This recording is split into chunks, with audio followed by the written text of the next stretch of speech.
one of our Amorati members has asked us, how can I celebrate women and enjoy my encounter with women when I'm in my warrior energy?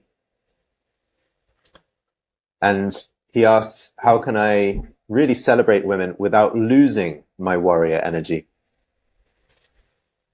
So, so he's conflating the maybe idea that the warrior has no alliance or truck with the feminine. What would that be? Well, if I expand the question a little bit more, and I mean, we don't have more information, so I'll assume a little bit where he's coming from. I think a lot of men can find themselves split in two in terms of ways of being in the world. You've got warrior energy or warrior archetype, and that's almost diametrically opposed to lover energy or lover archetype. Other people might call it being and doing, or kind of mission focused on my mission, kicking ass in the world, business and pleasure. And often there's a discrepancy, almost like the hemisphere of the brain that is driving how you are in the world is different. And so I can imagine many men waking up, they've got a big to-do list, right? Or I need to go into the office, I've got a meeting that's going to be stressful, I need to kick ass and win today. With that sense of focus and stress perhaps on your mind, how can you, if you are single and you're looking to date, for example, how can you maximize a beautiful encounter at 8:30 in the morning when you're fighting for your coffee and getting to work? Maybe this is a good way of saying it. I mean, if you interpreted the question differently, I'd love to hear your answer to your interpretation. But I assume the archetype of a warrior, I'm thinking of, the King Arthur's knights and riding off and forging their own path and seeking the Holy Grail and fighting the good fight for justice and home and hearth and this kind of stuff, right? Mm-hmm. Now, maybe somebody equates that to going to the office every day and getting their Starbucks, and maybe that's the same thing. I don't know. But I'm thinking of a mythic type of...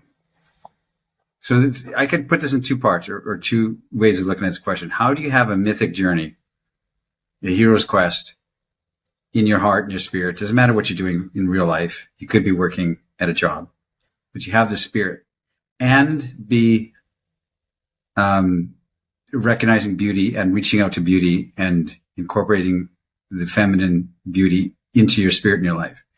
Or the question could be, how do I find time to meet the feminine when I'm busy with this corporate job that overwhelms me? Right? One thing is you're on an adventure trying to solve something. And the other thing is you're too busy to talk to girls, and there's no girls where I work, and there's no girls in the evening when I go out. Which you think is the question? Well, I think the very fact that you've chopped this in two, and you have two big definitions for warrior energy, already invites an insight. Okay. Right? At least it's glaring me in the face. If I identify my work in the world and the warrior thing that I'm striving for as perhaps a grind or a dispiriting battle that's divorced from any larger sense of heroism or meaning, or, if the thing that I'm applying my warrior nature to is not my absolute deepest calling that fills me with aliveness, then it's fighting to get through a grind. Yeah. The spirit's very different in both of those There's examples. totally different. One is you're seeking a path through life that rallies your spirit and makes you feel like you have abundance and a sense of worthiness and relevance. You're looking for relevance. That's one path. The other path is I'm busy all the time. My job sucks. I don't have time to meet girls. I need my warrior force just to bust through, achieve my goal, get the money I'm saving up, hit this.